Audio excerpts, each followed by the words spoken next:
Why did the surgeon stop counting after the seventh bullet wound, even though there were clearly more?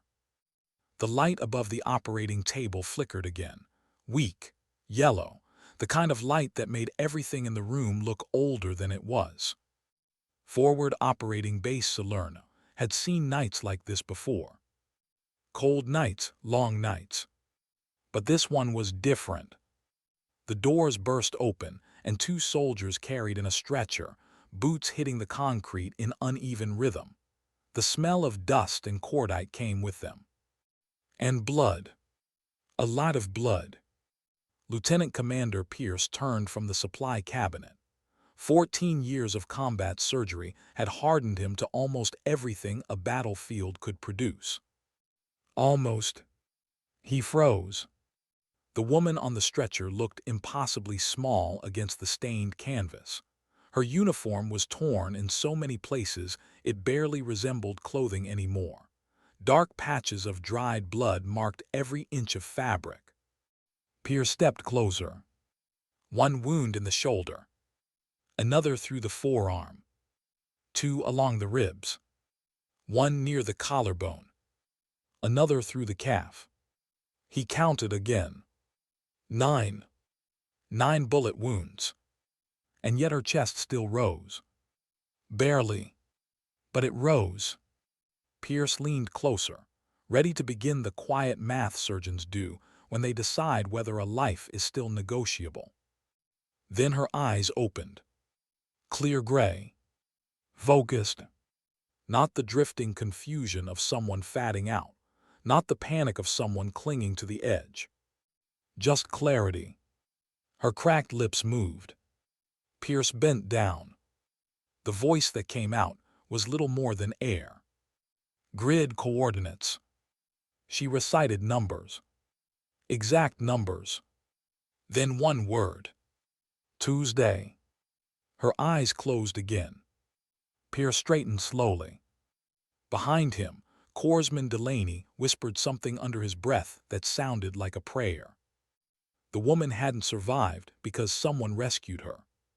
She had survived because she refused not to. But to understand why, you have to go back 3 days. 72 hours earlier, the briefing room smelled like burnt coffee and damp canvas. 5 men sat around the plywood table when the door opened. Chief Petty Officer Calloway didn't look up immediately. He had spent 20 years leading teams through places where hesitation got people buried. His rule for new personnel was simple. Observe first. Trust later. When he finally raised his eyes, he saw a woman standing in the doorway. Small, maybe 5'4". Medical bag over her shoulder. Manila folder in one hand. She stepped inside and took the empty chair without asking. Petty Officer Briggs leaned back in his seat and muttered just loud enough for the room to hear. They sent us a girl. The words landed heavily on the table. The woman didn't react. Didn't roll her eyes. Didn't argue. She simply opened the folder and began reading the briefing packet as if nothing had been said. Calloway watched that carefully. People revealed themselves in moments like that. Some reacted to doubt with anger. Others with fear. This one reacted with patience. The briefing began. Target, a Taliban command cluster hidden inside a remote mountain compound. Surveillance couldn't reach it. Satellite passes were unreliable. The only way to confirm the intelligence was to send someone inside. Quietly, that someone was sitting at the table. Tessa Cole, Calloway said finally, glancing at the file. Civilian contractor, intelligence medical support. Briggs scoffed again. So she patches us up if we get shot. Tessa looked up for the first time. Her voice was calm. Yes. Nothing more. No explanation. No defense. Just the simple statement of a job. Sutherland, the quiet senior chief sitting near the wall, studied her hands resting on the table. Steady. Relaxed. hands that had done precise work before. That detail stayed with him. The convoy left before dawn.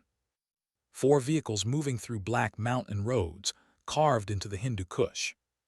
No headlights, no conversation, just the low vibration of engines climbing toward elevation. Tessa sat in the second vehicle between Sutherland and Holt. She didn't sleep. Instead, she watched the darkness outside the window, her medical bag resting in her lap. After about an hour, Holt shifted uncomfortably. Then again. His breathing changed. Shallow. Uneven.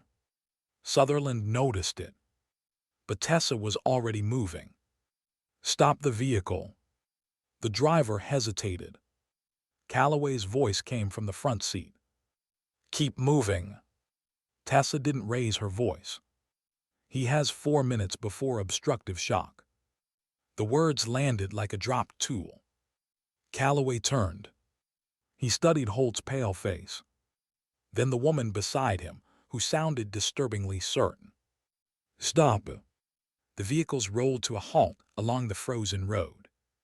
Tessa was already outside before the tires finished crunching gravel. "Red light," she said. Sutherland flicked on a dim lens flashlight.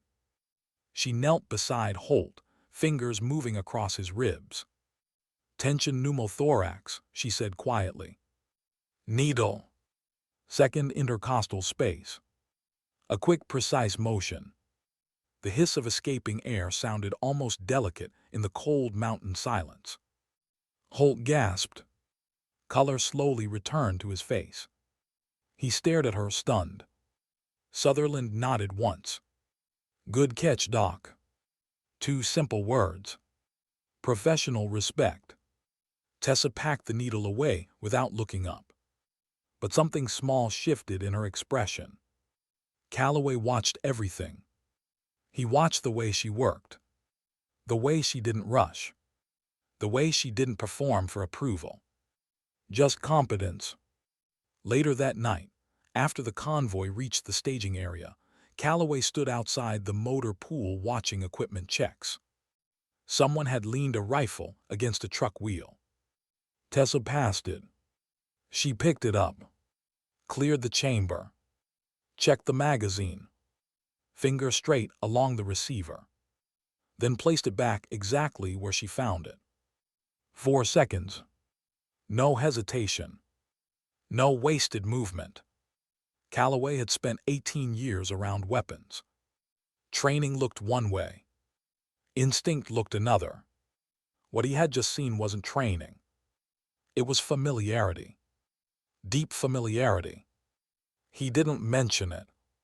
But the next morning, he quietly reassigned seating positions. Tessa moved closer to the center of the formation. Closer to the mission. 12 hours later, she walked alone toward the safe house.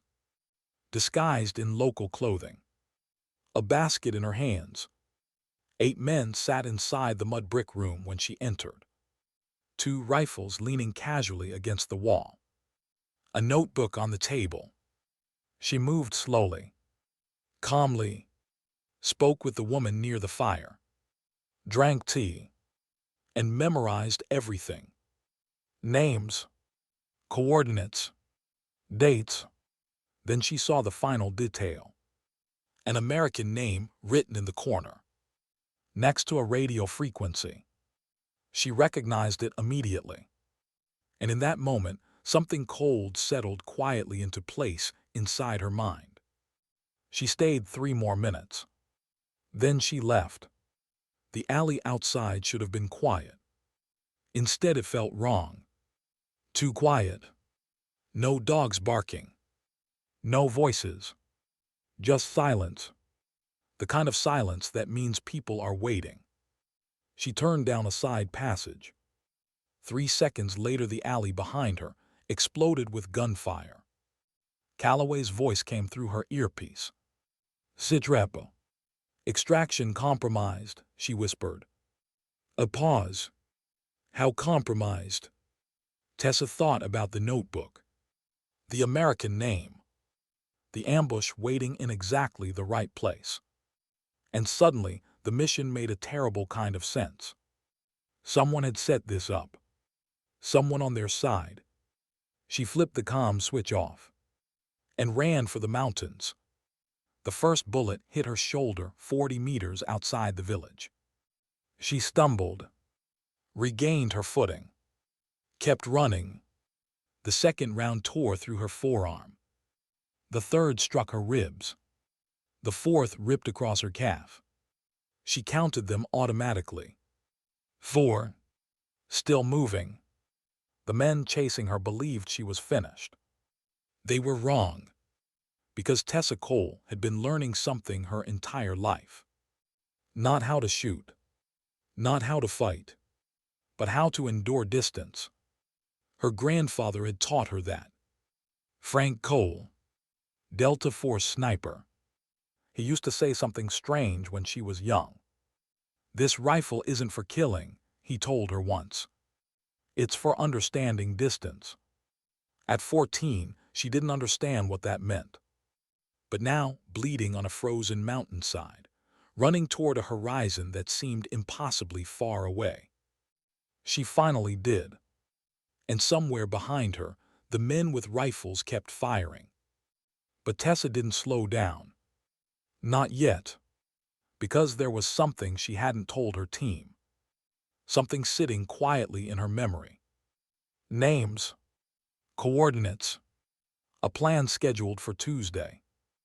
And if she stopped running now, 37 people would die without ever knowing why. So she kept going. Into the mountains. Into the cold. Into a night that would test how far a human being could actually travel when dignity, not survival, was the thing pushing them forward. And the truth was, no one at that base would believe the distance she crossed before morning. But the surgeon counting bullet wounds under flickering lights would soon learn something rare about the quietest kind of strength. Sometimes courage doesn't shout. Sometimes it simply refuses to stop moving. And that kind of strength can carry a person far beyond the place where the body was supposed to fall. Why did she keep running, even after the 7th shot? The mountain air had turned thin and bitter by the time Tessa Cole reached the first ridge. Every breath felt smaller than the one before it. Her shoulder burned where the first bullet had passed clean through. Blood had soaked down her sleeve, turning the cloth heavy against her skin. But the pain wasn't the worst part. The worst part was the cold logic inside her mind. 7 shots fired. 4 hits confirmed. 3 misses. Distance between her and the village, roughly 200 meters. Distance between her and the mountains, another 600. And the men chasing her were trained to run. Tessa forced her legs forward anyway. 1 step. Then another. Behind her, shouting echoed through the dark valley. Flashlights flickered across the rocks. They weren't rushing. They didn't need to. To them she was already dead.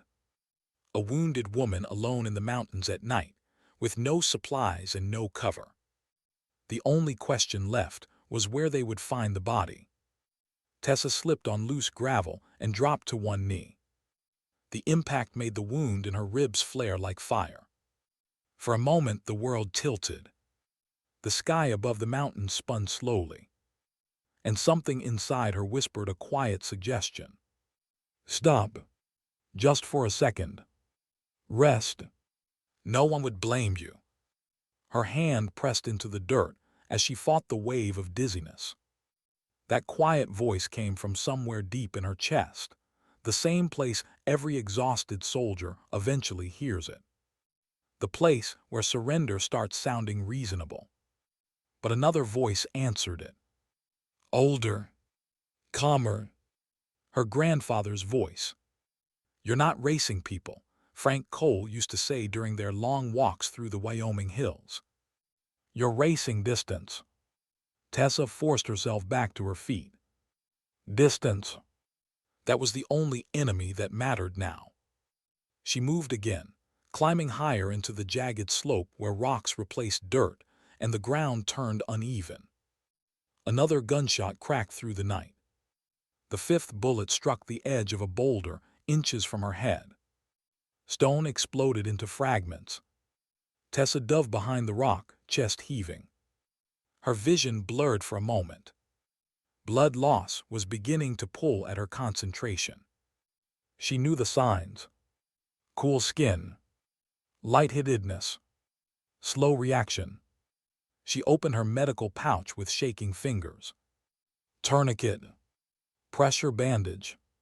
She worked quickly, tightening fabric across her shoulder wound while staying low behind the rock. Her fingers moved automatically. Years of training guiding motions her mind barely had to think about. That was the strange thing about trauma medicine. You practiced until your hands remembered even when your thoughts didn't. The bandage tightened. Pain surged again.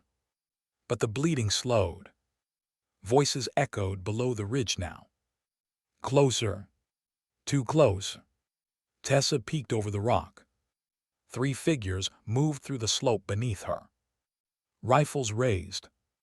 Flashlights scanning. One of them pointed toward the ridge. They had seen the dust from her fall. She checked her watch. 3 minutes since the last gunshot. Their patience was fading. Tessa looked toward the higher ridge above her. The climb would take 10 minutes. Maybe 15 with her injuries. But if she reached it, the terrain on the other side dropped sharply into narrow ravines. Places where a single person could disappear. If she didn't reach it, the thought ended there. She pushed herself away from the rock and began climbing again. Each step felt heavier now. The wound in her calf had begun to stiffen. Her breathing grew louder in her ears. She tried to control it. Slow, measured, in through the nose, out through the mouth. Frank Cole had drilled that rhythm into her during childhood hikes. Your lungs panic before your legs do, he used to say. Don't listen to them. Another gunshot. This one struck her. The 6th bullet tore across her side, grazing her ribs and spinning her sideways into the rock face. For a moment she didn't feel anything. Then the pain arrived. Sharp. Electric. She slid down the slope, gasping. The flashlight beams below shifted instantly toward the impact. Shouts rose. They knew they had hit her. Tessa rolled onto her stomach and dragged herself behind another cluster of rocks. Her hands trembled now. The blood loss was catching up faster than she expected. She pressed her palm against the new wound. Warm liquid seeped between her fingers. Not fatal, but dangerous. Her medical instincts whispered probabilities. You can still move, but not for long. She leaned her head against the cold stone. For a brief moment, she allowed herself to feel something she had been holding back since the ambush. Fear. Not fear of dying. That part of the equation had already entered her mind. But fear of failing. Because inside her memory sat the notebook from the safe house. The American name written beside the radio frequency. And the date. Tuesday. 3 days from now. If those coordinates reached the wrong ears, an entire forward unit would walk straight into a kill zone. 37 people. Soldiers who had no idea their names were already written into someone else's plan. Tessa closed her eyes. For a second she saw their faces. Not real faces. Just the idea of them. Young men laughing around a mess table. Someone writing a letter home. Someone complaining about the coffee. Normal things. The kind of normal things war always tries to interrupt. Her hand tightened against the rock. She forced herself upright again. Pain exploded through her ribs. But she climbed. The ridge seemed farther now. Every step pulled her deeper into exhaustion. Below, the men pursuing her began spreading out. They had stopped rushing. Instead, they moved slowly, carefully, like hunters who knew their prey was already wounded. Another flash of memory surfaced in Tessa's mind. Not from the mountains, from a training field in Virginia. Years earlier, she had been 22 then, standing in a room filled with intelligence officers who barely looked up when she entered. One of them had asked a quiet question. Why intelligence work? Tessa remembered her answer clearly. Because sometimes information saves more lives than weapons do. The man had studied her for a long moment, then nodded. That's true, he said, but information only matters if someone survives long enough to deliver it. The ridge finally came into reach. Tessa grabbed the edge of a jagged rock and pulled herself upward. Her muscles screamed. Her wounded leg nearly gave out. But she forced her weight over the crest and collapsed onto the other side. For a moment she simply lay there, staring at the stars above the mountains. They looked impossibly calm, uninterested in the chaos below. That was another strange truth about war. The sky never seemed to notice it. Voices rose again from the slope beneath her. Closer now. But the terrain had changed. The other side of the ridge dropped into a narrow canyon filled with shadows and broken rock formations. Perfect places to disappear. If she could keep moving. Tessa pushed herself upright again. Her body felt heavier now, like gravity had quietly increased. But she stepped forward anyway. Into the canyon. Into the darkness. Each step became slower. Each breath more painful. But she kept the rhythm her grandfather taught her. Not racing people. Racing distance. Behind her, the flashlights finally reached the ridge. The men paused when they saw the steep canyon beyond it. Their voices carried down through the night air. Angry. Frustrated. They knew she was slipping away. But they also knew something else. A wounded person can't travel far. Eventually, the body stops cooperating.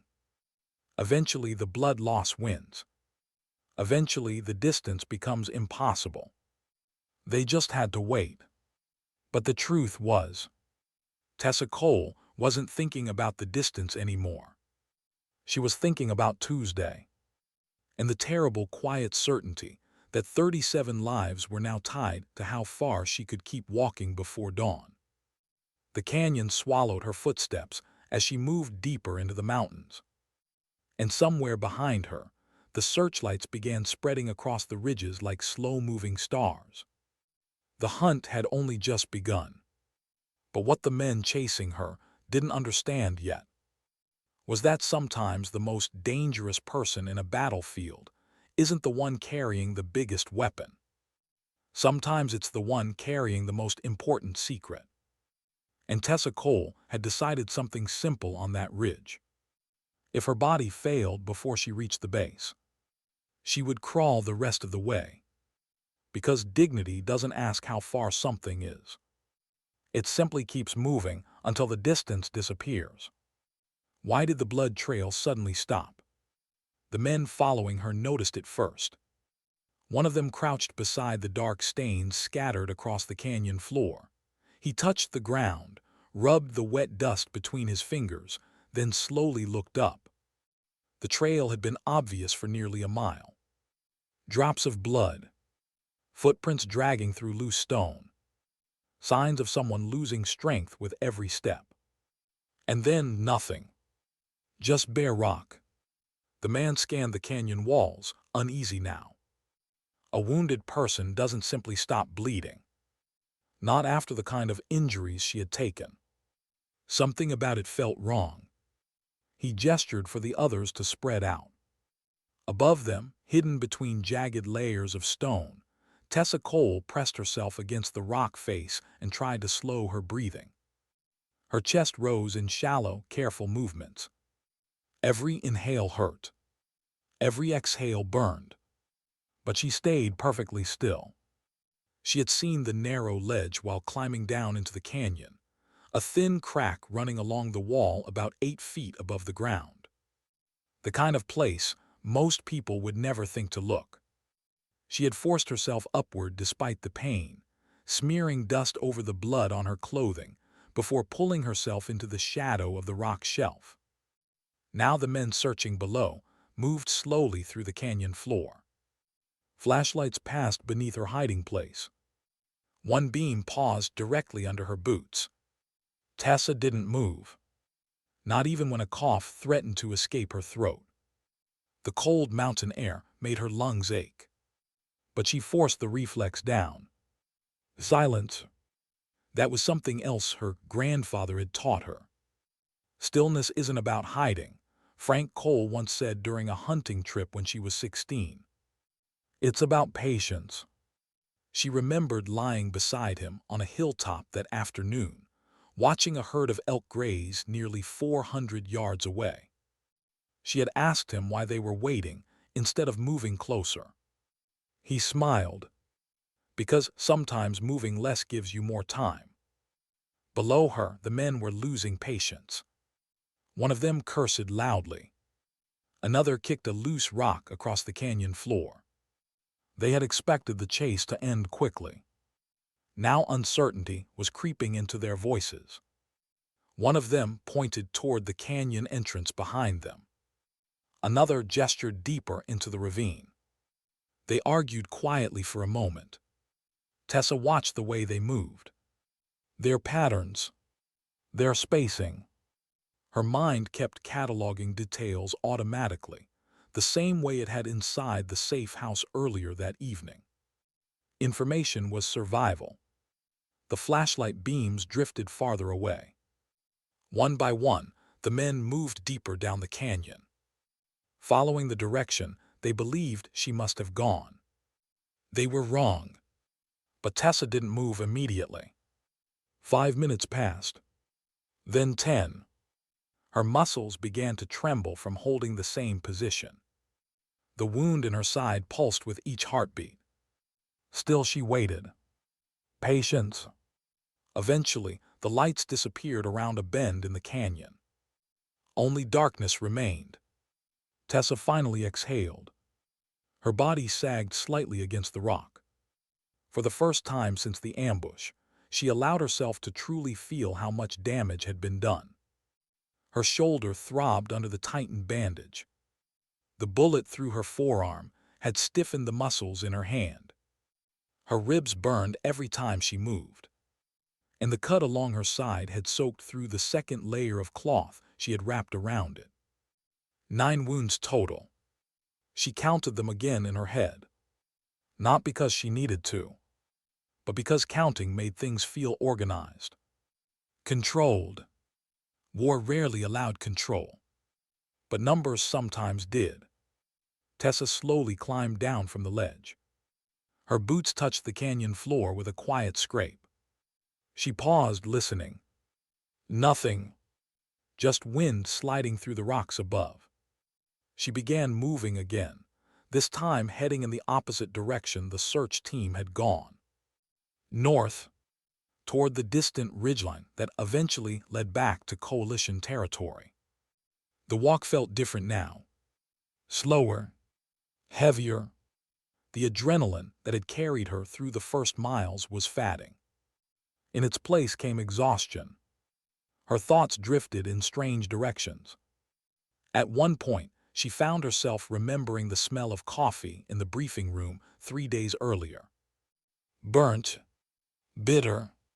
She almost laughed at the memory. War had a strange sense of timing. It gave you important thoughts when you needed to run, and useless ones when you needed to think. Her legs stumbled on loose gravel. She caught herself against the canyon wall. For a moment, the world blurred again. Her pulse felt louder in her ears. Blood loss. She recognized the signs. She forced herself to sit against the rock and opened her medical pouch again. There wasn't much left.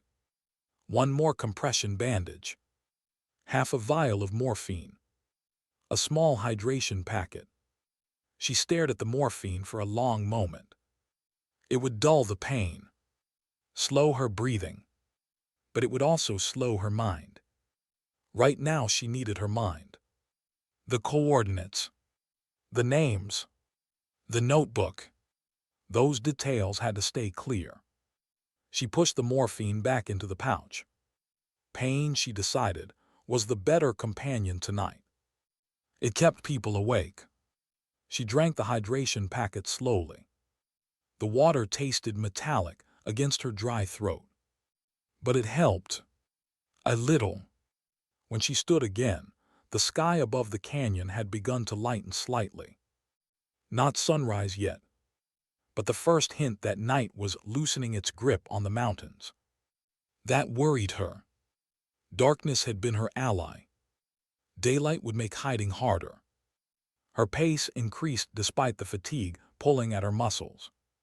She needed to reach higher ground before the sun came up. The canyon began narrowing as she walked. Steeper walls. More shadows. At one point she stopped suddenly. Something ahead had caught her attention. Footprints. Fresh ones. Not the men chasing her. Different boots. Different tread. Tessa crouched beside them, studying the impressions carefully. Military issue. Coalition pattern. But there was something wrong about them. The spacing between steps looked rushed. Uneven. Like someone moving in a hurry. Or someone injured. Her stomach tightened. She followed the trail cautiously around a bend in the canyon. 30 yards later, she found the body. A young soldier lay against the rocks with his rifle resting beside him. American uniform. Sergeant stripes. A dark stain spread across his chest, where a bullet had entered just above the vest plate. His eyes were open, staring upward at the pale sky. Tessa knelt beside him slowly. She checked his pulse, even though she already knew. Nothing. The bullet had pierced too high. Too clean. He had probably died within minutes. But what stopped her wasn't the wound. It was the radio clipped to his vest. The frequency display blinked faintly in the dim light. And the channel number matched the one she had seen written in the notebook at the safe house. The American name beside that frequency suddenly echoed inside her mind. A traitor. Someone feeding information to the men who had ambushed her. Someone who had known exactly where the extraction team would be waiting. Tessa looked down at the dead sergeant again. A terrible possibility formed quietly in her thoughts. What if this soldier had discovered the betrayal? What if that was why he was here, alone in the mountains, with a bullet in his chest? She carefully removed the radio and checked its transmission log. The last outgoing signal had been sent less than an hour ago. Coordinates. But not coalition coordinates. Enemy coordinates. Her pulse quickened. Someone inside their own network was still sending information. Still feeding positions to the same men hunting her now. The realization made the cold mountain air feel even sharper. This mission had never been just about gathering intelligence. It had been about exposing something much worse. Betrayal. And now she was the only person left alive who knew it. Tessa slowly stood again. The ridgeline ahead glowed faintly as dawn crept closer. Her body screamed for rest. Her wounds begged her to stop moving. But the information inside her memory had suddenly become heavier than pain. Somewhere behind her, the men searching the canyon would eventually realize they had been led the wrong direction. They would return. And when they did, they would search harder. But the real danger now wasn't the men chasing her. It was the man waiting on the other side. The one with the American name, written beside the radio frequency. the one who would do anything to make sure she never reached the base alive. Tessa tightened her grip on the captured radio. Then she started walking again toward the rising light. Because the hardest truth about betrayal is this: it doesn't always come from the enemy. Sometimes it comes from someone who once wore the same uniform. And if she wanted to stop what was planned for Tuesday, she would have to survive long enough to expose him. Even if the mountains decided she shouldn't. Even if her body had already given everything it had left. Some distances, she realized quietly, were worth crossing even when survival was no longer the reason. Because sometimes the truth itself needs someone stubborn enough to carry it home. Why did the radio suddenly whisper her name when no one should have known she was alive? Tessa froze.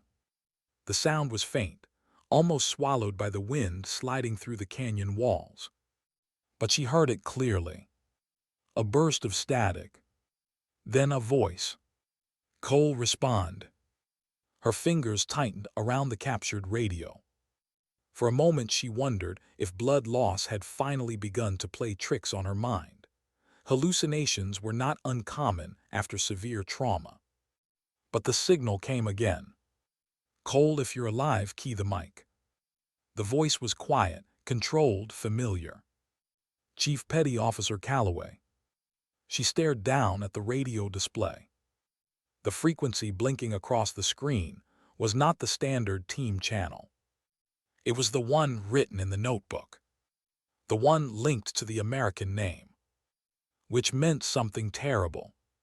Someone inside their communications network was still using that line. And Calloway was now transmitting across it. Her heart beat harder. If the wrong person heard her respond, it would confirm she had survived the ambush. And whoever had betrayed them would know exactly what she carried. Tessa crouched beside a rock and listened carefully. Static crackled again. Then Calloway's voice returned, lower now. I know you can hear this. A pause. You always did listen before you spoke. That detail stopped her. It wasn't random. It was something he had said during the convoy, after she treated Holt's collapsed lung. A small observation. Something only the two of them would remember. Another pause followed. Then the voice changed slightly. Softer. I also know you wouldn't answer, yet if the line wasn't secure. Tessa slowly exhaled. Calloway understood. He knew the channel might be compromised. Which meant this message wasn't meant to start a conversation. It was meant to send information. His next words confirmed it. Grid marker 347, ridge line north. A brief pause. Storm front moving Tuesday. Then silence. The radio went dead. Tessa remained crouched for several seconds, replaying the message inside her mind. Grid marker 347. That was a supply route checkpoint, nearly 20 miles north of her current position. If she could reach it, she might find a patrol. Or at least a relay tower. But the second part of the message mattered more. Storm front Tuesday. The phrase wasn't about weather.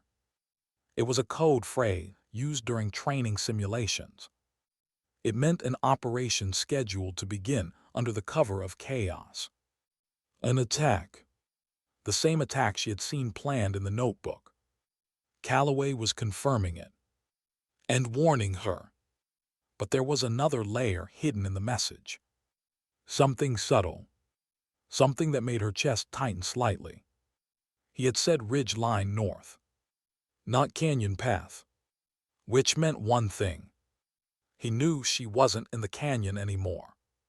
He knew exactly where she had gone. Tessa leaned back against the rock. For a moment, exhaustion washed over her again. Calloway had figured it out. The betrayal. The ambush.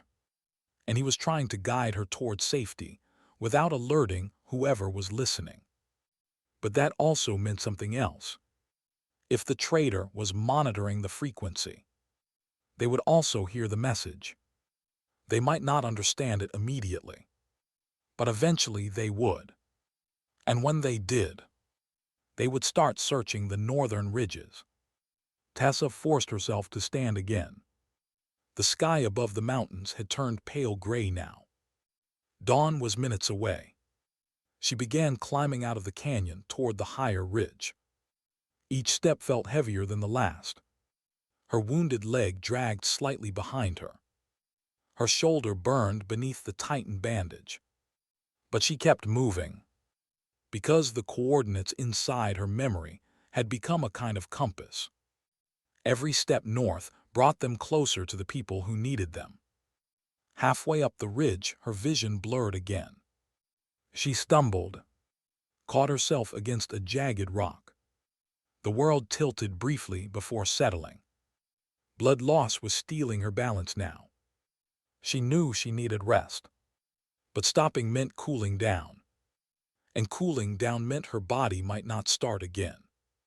So she climbed. Slow, careful, deliberate.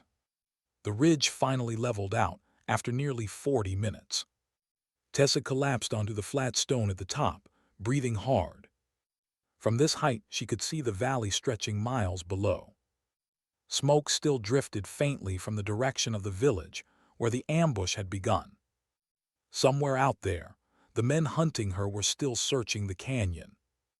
But up here, the wind erased tracks quickly. Loose gravel slid beneath her boots. The trail behind her vanished with every gust. For the first time since the shooting started, she had a small advantage. She allowed herself 60 seconds of rest. No more. Her grandfather had another rule about exhaustion. Rest before your body asks for it. If you waited until you needed it, you were already too late. At the 45-second mark, she forced herself upright again. The northern ridgeline stretched across the horizon. Miles away. Too far, but still possible. She began walking again. The sun finally broke over the mountains an hour later. Golden light spilled across the ridges, turning the cold stone into warm copper. It would have been beautiful under different circumstances. Tessa barely noticed it. Her thoughts had drifted somewhere quieter now. Memories surfaced between steps. Her grandfather sitting beside a campfire. Her first day at intelligence training. The moment she realized most people in the room expected her to fail. She remembered the way one instructor had studied her during a field exercise. "You're too quiet," he said. She had shrugged. "Observation works better that way." He smiled slightly. "That depends." "On what?" "On whether people notice you observing." She had thought about that lesson many times since. Right now, the mountains didn't notice her, which was exactly what she needed. Around midday, the ridge curved sharply west. Tessa paused at the bend. Something ahead had caught her eye. Movement. Far down the slope below. 3 vehicles crawled along a narrow mountain road. Dust trailed behind them in thin clouds. Even from this distance, she recognized the shape. Coalition Humvees. Her chest tightened with sudden relief. Friendly forces. The checkpoint Calloway mentioned might be closer than she thought. But relief faded almost immediately. Because the vehicles stopped. And a 4th vehicle joined them from the opposite direction. One she didn't recognize. Black. Unmarked. 2 men stepped out. Even at this distance, something about their posture felt wrong. Too relaxed. Too familiar with the soldiers waiting beside the Humvees. One of the soldiers handed them something. A radio unit. Tessa's stomach dropped. Information exchange. Right here. In daylight. The traitor wasn't hiding in the shadows. He was operating openly. Inside the system itself. The realization chilled her more than the mountain wind, because it meant the betrayal ran deeper than she feared. And whoever that man was, he was very confident she was already dead. Tessa crouched low behind the rocks, studying the scene carefully. One of the men near the black vehicle removed his helmet. Even at this distance, she could see his face clearly enough. Recognition struck instantly. Captain Daniel Reeves, communications officer for the entire sector. The American name from the notebook. The man controlling the frequencies. The man who had known exactly where the extraction team would be waiting. The man who now believed the only witness had bled out somewhere in the mountains. Tessa slowly lowered her head. For a moment anger burned through her exhaustion. Not loud anger. Not rage. Just a quiet, steady certainty. 37 soldiers were scheduled to walk into his trap on Tuesday. And he would smile while it happened.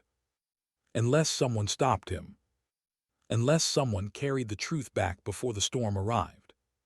She checked the distance between the ridge and the checkpoint road. Nearly 5 miles. Her wounded leg trembled slightly as she stood again. 5 miles in this condition felt impossible. But impossible had started feeling like a flexible word lately. Behind her, somewhere far down in the canyon, the search party would eventually realize she had escaped their trap. Ahead of her, a traitor believed the mountains had already finished his work. Between those two realities, one wounded woman kept walking. Not because she believed she would survive, but because sometimes the distance between right and wrong is measured in footsteps. And dignity, once it chooses a direction, doesn't usually turn back. How far can a wounded body really go before the truth it carries becomes heavier than the blood it's losing? By the time the sun climbed high over the ridgeline, Tessa Cole could no longer feel her left hand. The bullet that tore through her forearm hours earlier had done more damage than she first believed. The fingers responded slowly now, stiff and numb whenever she tried to close them. She flexed them anyway. Movement meant circulation. Circulation meant time. And time was the one thing she was slowly running out of. 5 miles. That was the distance between the ridge and the supply checkpoint, where the vehicles had stopped. 5 miles might as well have been another country. Her pace had slowed to something closer to a stagger than a walk. Every 20 steps she paused. Every 50 steps she leaned against a rock and forced herself to breathe through the waves of dizziness that kept rising behind her eyes. But she kept counting. Steps gave structure to pain. 20 more. Then rest. 20 more. Then rest. Below her, the mountain road curved through the valley like a thin scar carved into the earth. The Humvees were still there. Tiny shapes in the distance. Every now and then she saw figures moving beside them. Soldiers unaware that the man standing among them was quietly selling their coordinates to the enemy. Captain Daniel Reeves, communications officer, trusted voice on every channel. The man who knew where every unit moved and when. And the man who believed Tessa Cole was already dead. A strange calm settled over her when she thought about that. Being underestimated had followed her for most of her life. It had become something almost familiar.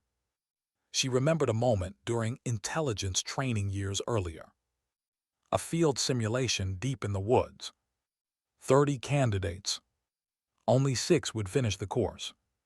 At the first briefing, one of the instructors studied her quietly before speaking. "You're smaller than most of the others." Tessa nodded. "Yes, sir." "Do you think that's a disadvantage?" She had thought about the question carefully before answering. "Only if people remember I'm there." The instructor had smiled faintly. "That's a dangerous way to think." But he passed her on the exercise anyway. Now, stumbling through the mountains with blood soaking into the fabric of her uniform, that lesson returned again. People rarely expected quiet things to last very long. They expected explosions, speed, noise. They didn't expect endurance. A gust of wind swept across the ridge, carrying dust into her eyes. She wiped it away and kept moving. 20 steps. Rest. 20 steps. Rest. The checkpoint below grew slightly larger with each mile. But so did the weight inside her chest. Her breathing had become shallow now.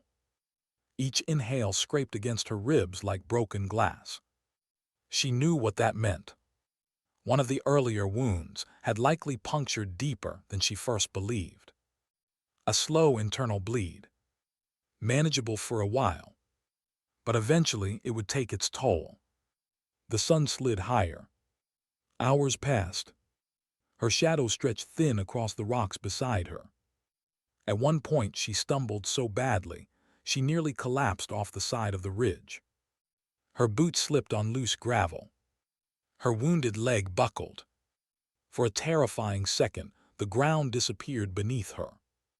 Then her good hand caught a jagged outcrop. She hung there, breathing hard, staring down the steep drop below. The valley floor looked impossibly far away. Another few inches, and the fall would have finished what the bullet started. She slowly pulled herself back onto the path. Once upright again, she sat for nearly a minute, trembling. Not from fear. From exhaustion. Her body was approaching its final reserves. She could feel it clearly now.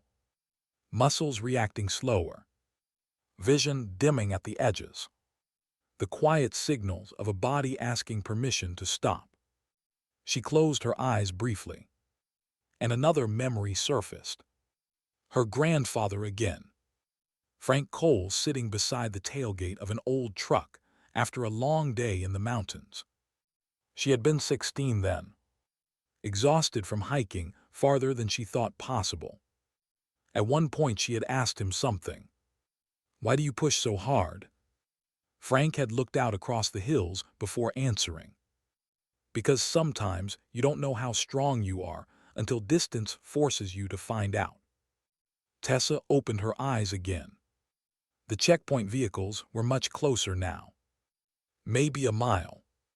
Maybe less. But something new had changed below. The black unmarked vehicle was moving. Slowly turning back onto the road. Captain Reeves stood beside it, speaking with one of the soldiers. Even from this distance, she could feel the shift in the moment. Something about the conversation looked tense. Reeves glanced down the road toward the northern ridge. Toward her direction. Her stomach tightened. Had he realized something? Had someone reported the failed search in the canyon? If Reeves suspected she was alive, he wouldn't leave witnesses. Not the soldiers at that checkpoint. Not anyone. Tessa forced herself to stand again. Her leg protested immediately. Sharp pain surged through the damaged muscle. But she ignored it. This last mile mattered more than the first 4. Because now the clock had changed. Reeves was preparing to leave. If he reached the next relay tower before she did, he could erase every trace of the ambush. Every transmission. Every coordinate. And the attack plan for Tuesday would move forward exactly as intended. 37 soldiers would walk straight into it. Without ever knowing why. The wind picked up again across the ridge.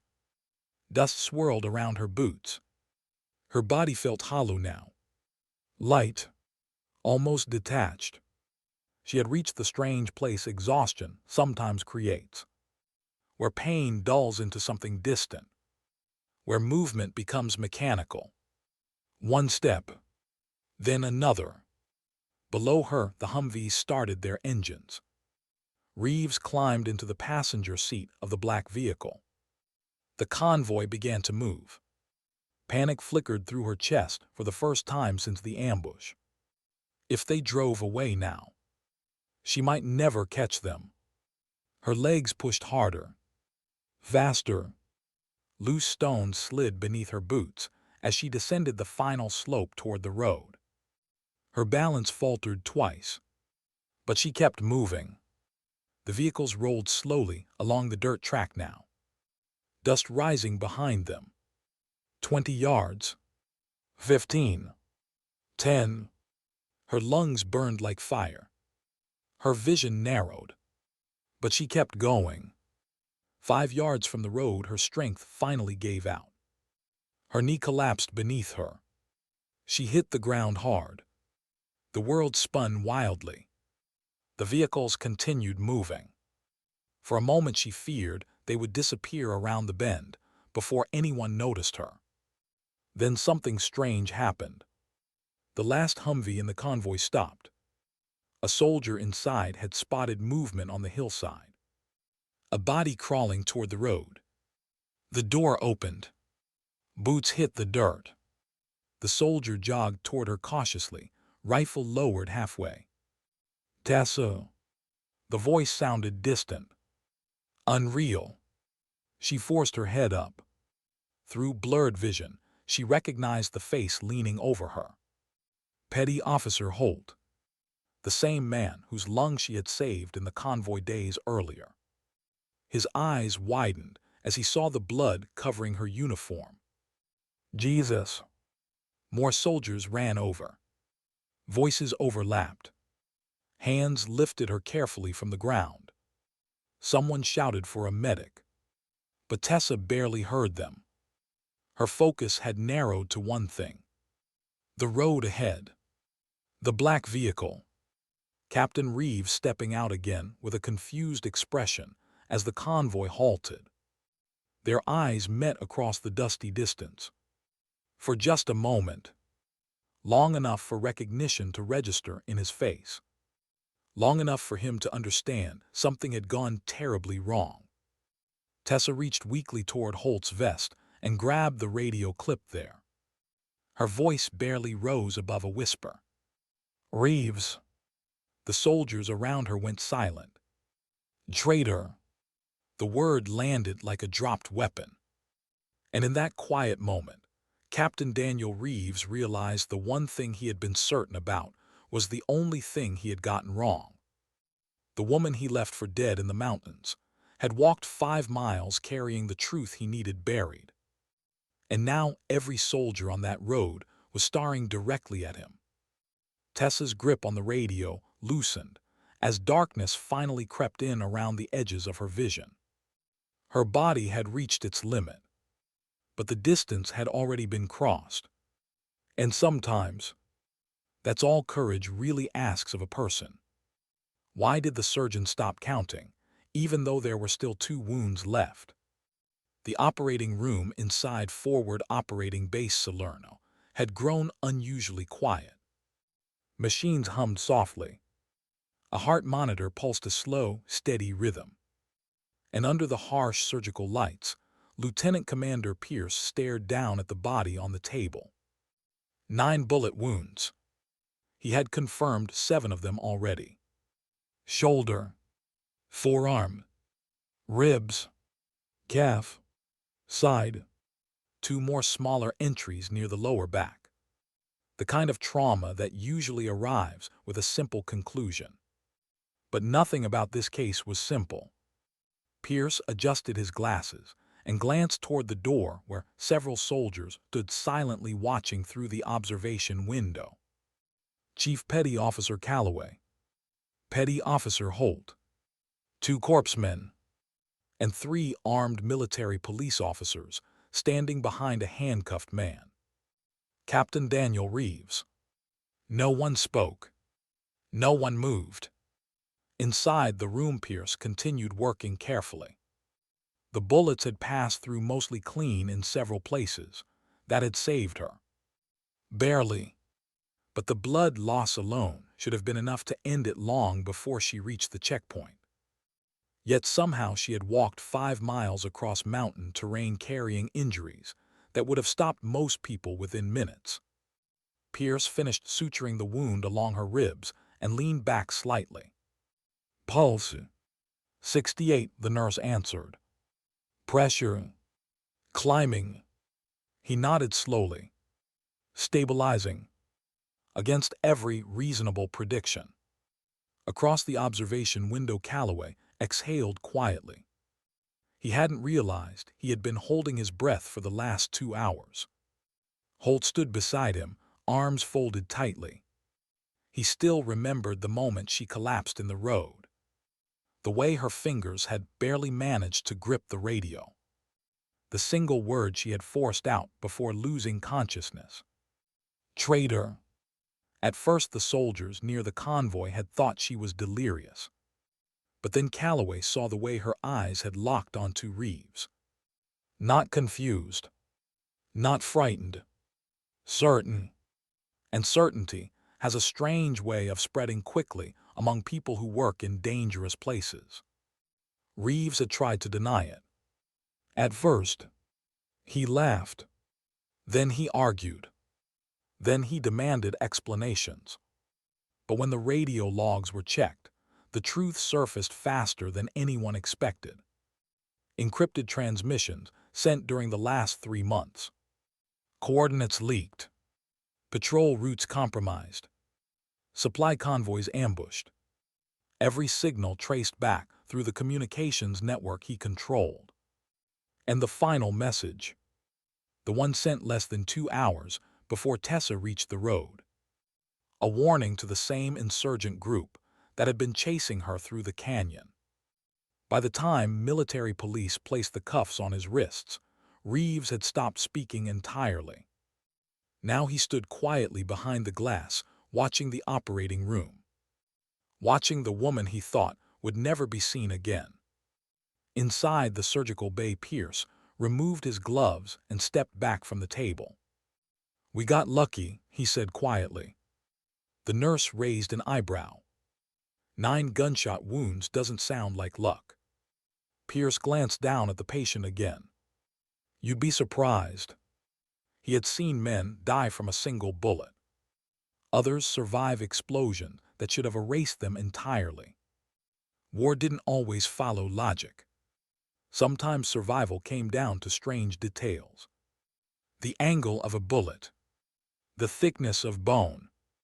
The stubbornness of the person bleeding on the ground. And this particular patient. Pierce studied her face for a moment. Even unconscious, there was something calm about her expression. Almost peaceful. As if the hardest part had already passed.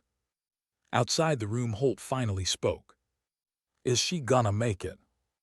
Pierce walked out into the hallway and pulled off his mask. His face carried the tired look of someone who had spent most of his adult life standing between death and people who didn't want to meet it yet. "She's tougher than most," he said. "That's not an answer." Pierce allowed a small smile. "She's stable, that's the answer." Relief moved through the small group like a quiet ripple.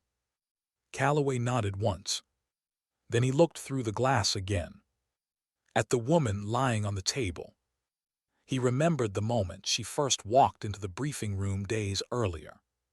Small. Quiet. Ignored by half the men sitting at the table.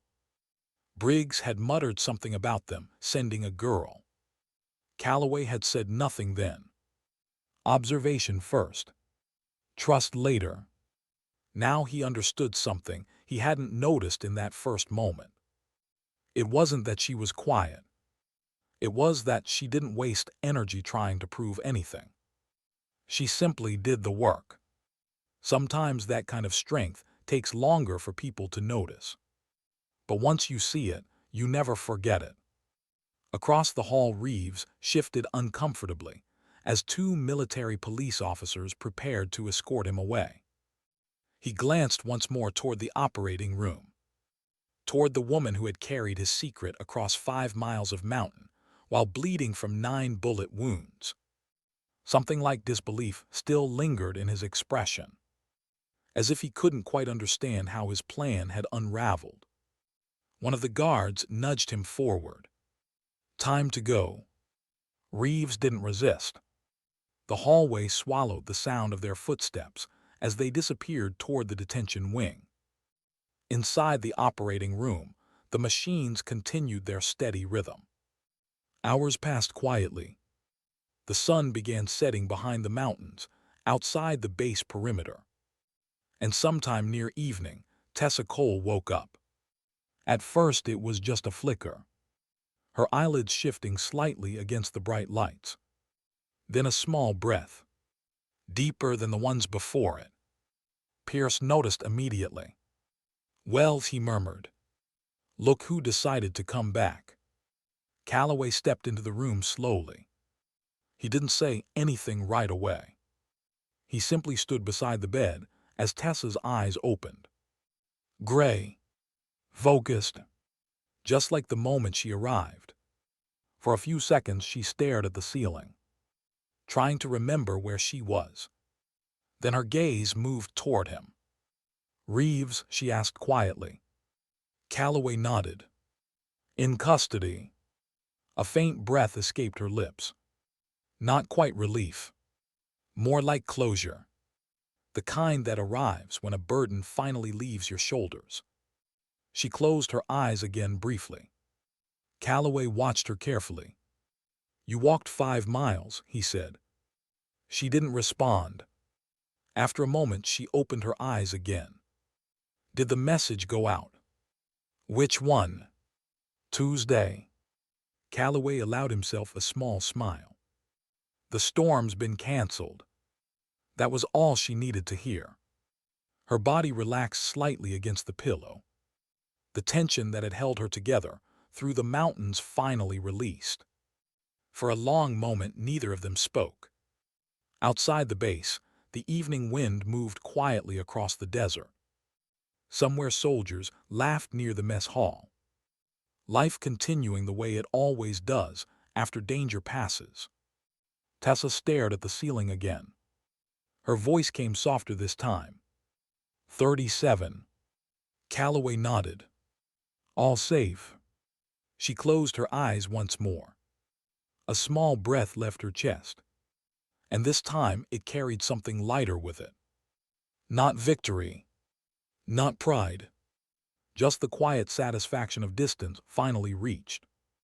Calloway stepped back toward the door. Before leaving he paused and looked at her again. "You never told anyone you were Frank Cole's granddaughter." Her eyes opened slightly. "How did you find out?" "Your grandfather used to say something." "What?" Calloway leaned against the doorway. "He said courage isn't loud." Tessa's gaze drifted toward the window where the last light of day touched the mountains in the distance. Those same mountains that nearly kept her forever. Calloway finished the thought quietly. "Sometimes it just keeps walking." The room fell silent again. Machines humming softly. Wind brushing against the glass. And somewhere in that quiet space between exhaustion and recovery, the meaning of the last 3 days settled gently into place. Because sometimes dignity doesn't shout. Sometimes it doesn't ask for recognition.